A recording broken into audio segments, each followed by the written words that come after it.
Il y a Félix. Ali Soso, il y a Boti Félix comme Maki. Ali Nzete, il y a Boti Félix comme Bouma. Donc, on séparé Bangote, il y a Félix Kabila, c'est mon partenaire. Ce qu'on dit partenaire, on dit Félix, on dit ma partenaire. Ce qu'on dit Mbouma, au Boy Nzete, au salé l'autre côté. Tout me campé évolué nomination à Janine Mabunda na Assemblée nationale, donc la présidence de l'Assemblée nationale. Na habité au moment qui on dégaine tout moni bango après juste après nomination ba fani na bakabundi na bana donc FCC cash ba fani mesa mo bazo ba champagne na ba mendo malanga tango utala bongo et là msani na kati na. C'est un sentiment de révolte. J'ai une conscience révoltée. Ba bimis na poisake ba ali na complot. Yango na to ebisi bandeko. Les politiciens. Yoko Lukaliba la Félix. Na Kabila Koufa, mais pas comme la champagne autour à Libala na bango. Au sein de l'autre côté, il faut rejoindre position à Maître Nico. Il faut combattre. Et M. Félix et M. Kabila. C'est comme en France. Quand Maréchal Pétain a négocié na Hitler, occupant la France, vous comprenez, au détriment de l'intérêt français, général de Gaulle, qui n'était pas général, a se réfugié en Angleterre, a sali résistance, 5 ans après. A libéré France, Maréchal Pétain va condamné notamment pour avoir collaboré avec l'ennemi. Monsieur Félix doit être jugé et condamné parce qu'il a trahi la République. Kabila c'est un occupant. A Komaki na Souka, Totié contre mur. Les Américains étaient déjà à la porte du Congo. Il suffisait de proclamer Chadari pour Bakanga Kabila. Félix a capé Babeki parce que ça a été prouvé que l'IDPS est allé pépinière. Il y a M. Kabila. Chaque fois que Kabila a été bloqué, alors qu'il y a l'IDPS. Au Monaki, na Ibiza, na Monaco, na Venise. Si vous avez combattu qui dialogue à Ibiza, Monaco, na Venise, bandimi lelo Félix. Alors qu'il y a aboutissement à Ibiza. Donc, nomination Félix comme président de la République et Bandaka na Ibiza. Bâtien non premier ministre, tant que ça élection, Abimadofa Kabila. Vous comprenez? Donc, aujourd'hui, on ne peut pas effacer l'histoire pour les intérêts de positionnement. Je n'ai jamais été un politique situationniste. Aujourd'hui, Félix, c'est l'aboutissement à Ibiza, Monaco, Venise. Accord à Kingakati. Et à prolongement, accord à Nairobi. Au cash, à Salakina Félix. Il y a un monarchie Kamere. À Botolaki déjà Félix, primature. D'accord à Nairobi. À Botolaki Félix, Assemblée, en fait, Sénat. À Botolaki Félix, ministère des Finances. D'accord, travaux publics, justice, Banque centrale. Kamere a vu accord à Memeli Kabila. Tant que Kabila a fait l'accord à Félix, accord à Kamere est tombé Kadik. Parce que Kamere a un envoyé spécial. Il y a M. Félix. Il y a M. Kabila. Et comme accord coalition FCC cash. Ndomoni Kamere, place à ma premier ministre, a oué le directeur à cabinet.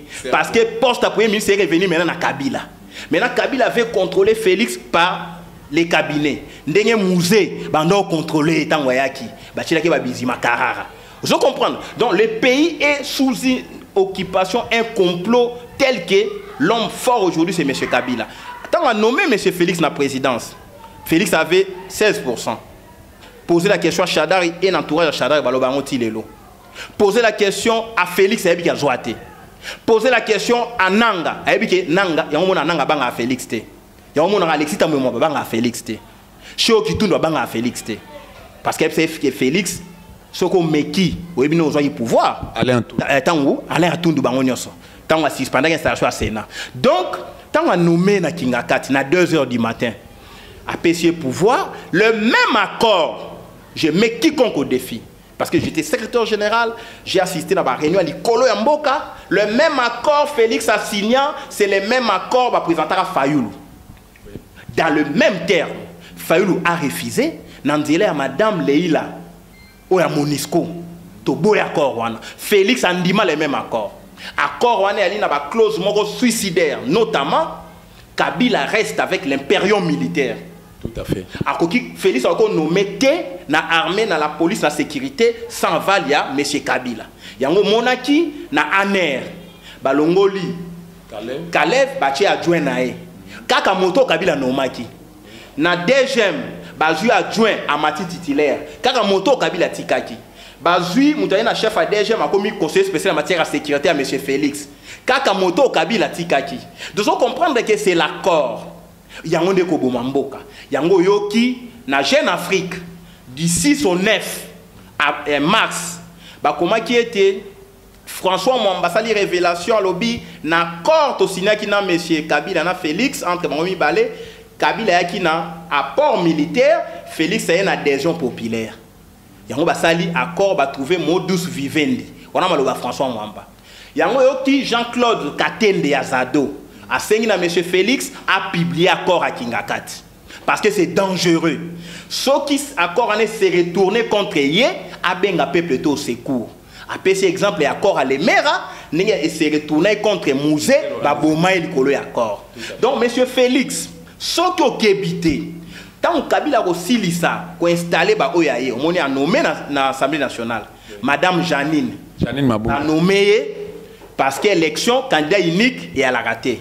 L'élection, là, ici, ceux qui postent dans AMP, PPRD, FCC, UDPS.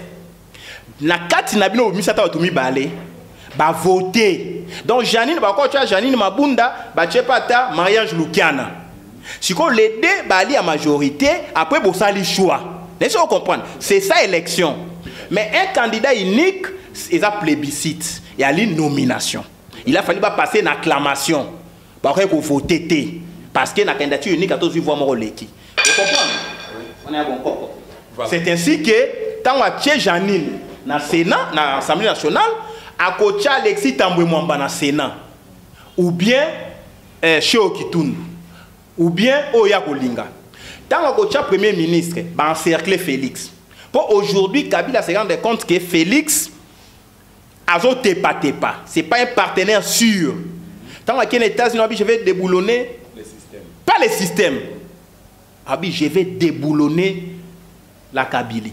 C'était ça la vérité. Ce que on a un système, il y a une méthode de gestion. Mais méthode de gestion est incarnée par les individus. Mais qu'est-ce qui fait que quand on est un président de la République, chef de l'État, a deux langages. Donc un étranger à lobby, langage moussou soyez à waboé, sous pression, sous bang à nini, a changé langage, n'a même discours. N'a évité. Est-ce que ils ont incarné comportement sans sa responsabilité, le bon sens plutôt, ou bien le contraire? Ndekodosta dans la vie. On peut tout perdre, sauf l'autonomie d'esprit. Si on perd l'autonomie d'esprit, au monde, on est comme versatile. Ok, dans Nairobi, je vais nommer un informateur. À Zongi, Kabila a dit non, il y a un accord. On doit nommer directement le Premier ministre. Donc, on a qui Kabound, à Kindaki na Kingakati, va signer communiqué na Némi. Kabila a fait sa combo, Félix a nommé. Kabila a fait sa formateur du gouvernement, Félix a nommé. En violation de la Constitution. Donc, monarchie, à Kenangola, il n'y a pas d'accord avec Kabila. Mais à Kenya, il y a un deal. À Congo, oh non, il n'y a pas d'accord réalité. Ça veut dire quoi? Ça veut dire, en réalité, M. Félix est la créature de M. Kabila. Toutes ces déclarations sont filtrées dans la FCC. Il y a un monarchie Némi. Tant que Félix a cette déclaration aux États-Unis que je vais déboulonner le système. Némia Lobby, ce sont des propos militants. Donc, on va considérer président militant. Ah oui, ce sont des propos militants. Vous comprenez? Oui. Pour dire quoi? Pour dire, c'est nous qui te contrôlons. Oh, lobby, on a un anzela, tout le monde a zongi. Habité, n'a pas qui déboulonner le système, l'activité qui n'a qu'un abatou. On doit tirer un trait sur le passé. On a sur les cas qui te bossani, to banda makambuya sika. Vous comprenez? Donc, n'engère aussi tu mangakoufa. Félix Alobaki, on doit tirer un trait sur le passé. Thérèse Kapangala, c'est le passé. Force commune à Maluku, c'est le passé. Massacre à Bundu dia Congo, c'est le passé. Massacre à Tingitingi, Pueto, Makobola, Kasereka, c'est le passé. Liwa Chebea, c'est le passé. Massacre au Salemana Kisangani, guerre à 6 jours, c'est le passé.